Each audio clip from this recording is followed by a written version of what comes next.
Okay, welcome back to part two of row reducing, doing it step by step using the graphing calculator. Now, before we actually get started, I do want to mention a few things. One, this is not a video on how to row reduce. Okay, we're going to assume that you do know how to row reduce. Second, I'm just going to uh, assume that you know the functions because of part one of this series. And then I'll show you how to row reduce the way that most of the videos show you on how to do the the RREF with your matrix. But that'll be at the end.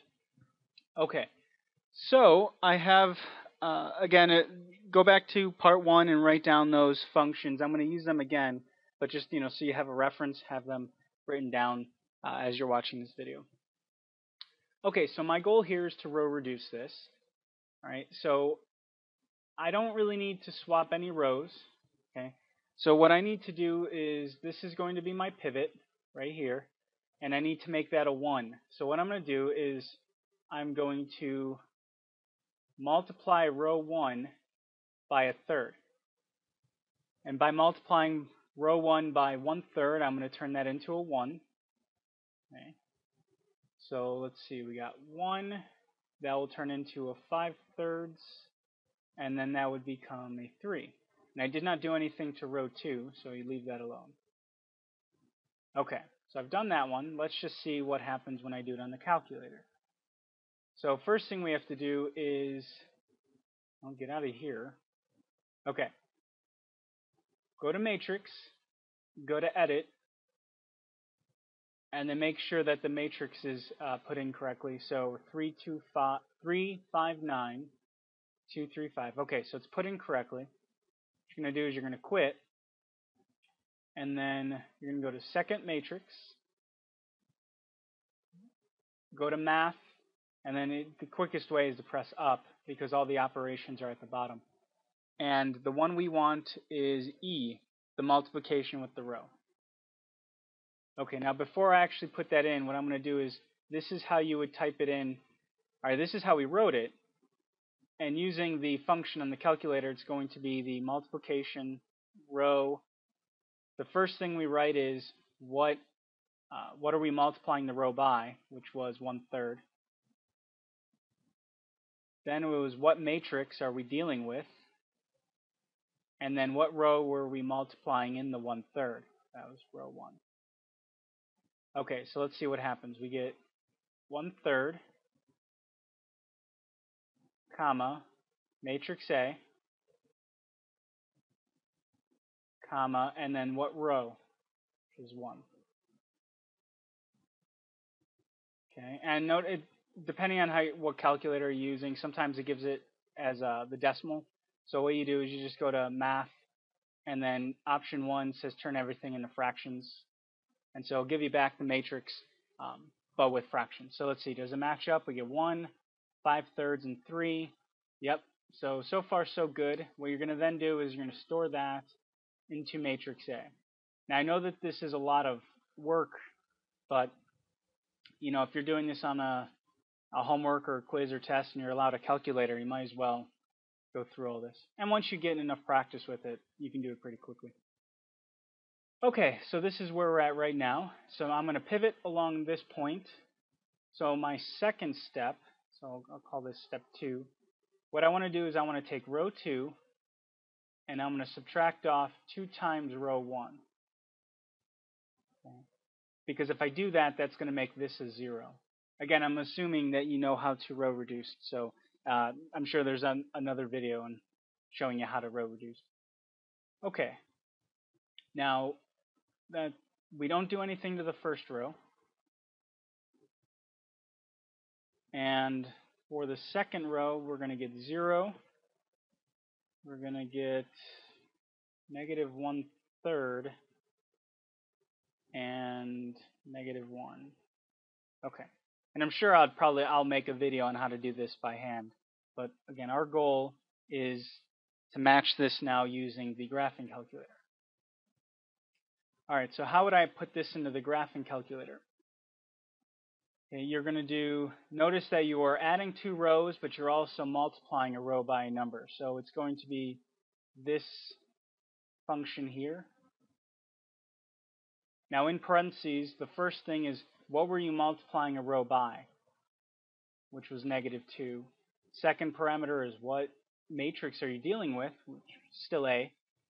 The third parameter is what were you multiplying -2 to? What row were you multiplying -2 to? And that was row 1. And when all of this is done, what row are you putting this into? And it was row 2.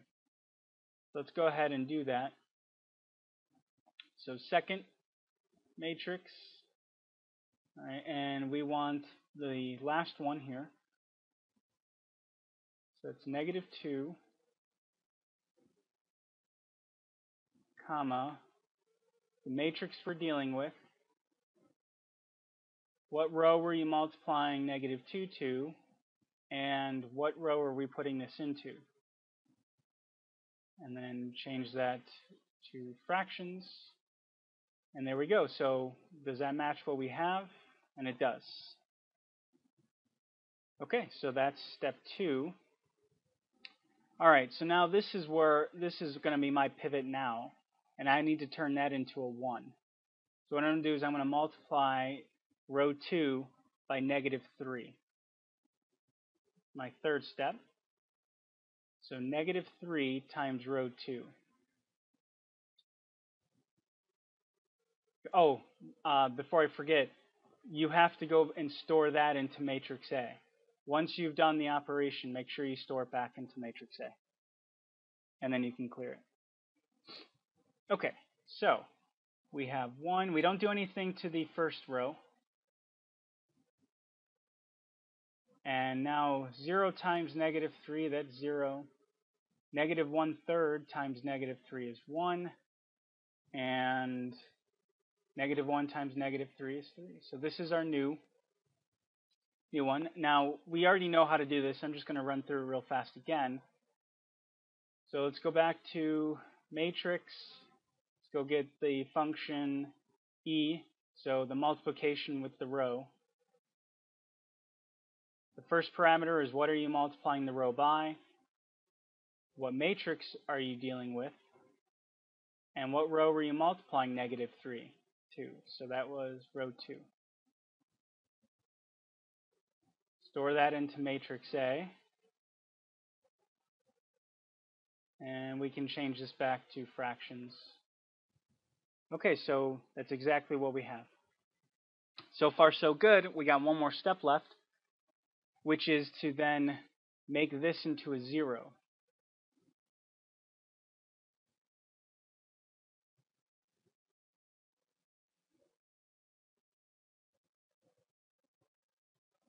Okay, so we're going to call this step 4. And what is it? So we're going to take row 1. We're going to subtract off 5/3 times row 2. So that's our operation, and this is going to get stored back into row 1. So that's going to become a 1. That'll be a 0. And this, well, that's going to be -2. And then we leave the second row alone, and we are row reduced. So let's go check the calculator to see if that's what we get. Now, written as in the function, well, sorry about that. Written in the function form of the graphing calculator, it would be the multiplication with the row and the plus. The first number is what are we multiplying our pivot row by, which was -5/3. What matrix are we dealing with? What row are we multiplying -5/3 to, which is row 2? And where are we storing this into? And that was row 1. Okay, so let's see here. We gotta go get that function, which is right there. We get -5/3. What row are we dealing with? What are we multiplying -5/3 to? And that was row 2. And where are we storing this? Row 1. There we go. and it matches what we have. So again, you would use this to follow your steps if you're doing this by hand, because again, I'm sure if you're taking a class, you are going to have to do this by hand at some point. Now, if you wanted to, what most other videos show you is how to row reduce. Let me put the original matrix back in. So it was 3, 5, 9. This was the original matrix. And before you even do any of this stuff, if you want to make sure you're going to get the right answer, you would go to, again, I'm assuming you know how to do this already, the RREF, which is row reduced echelon form. You would get your matrix out and gives us our answer. So that's the quick way. This video shows you how to do it step by step using the graphing calculator. And we didn't actually do this, but I do want to show you the row swap, since we didn't need to row swap.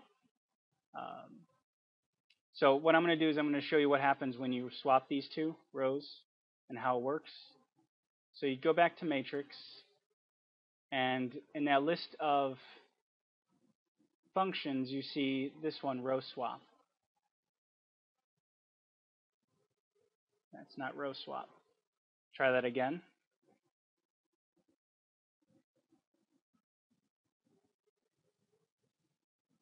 Okay.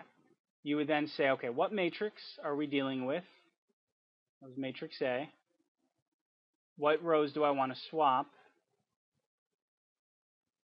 And that's it.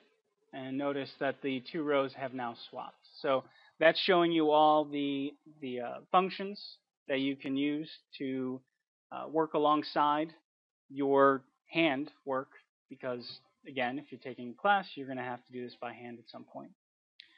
Okay, so I'm sure there's other videos on showing you how to row reduce. I'm sure I even made one. But if I haven't yet, just request it and I'll make it.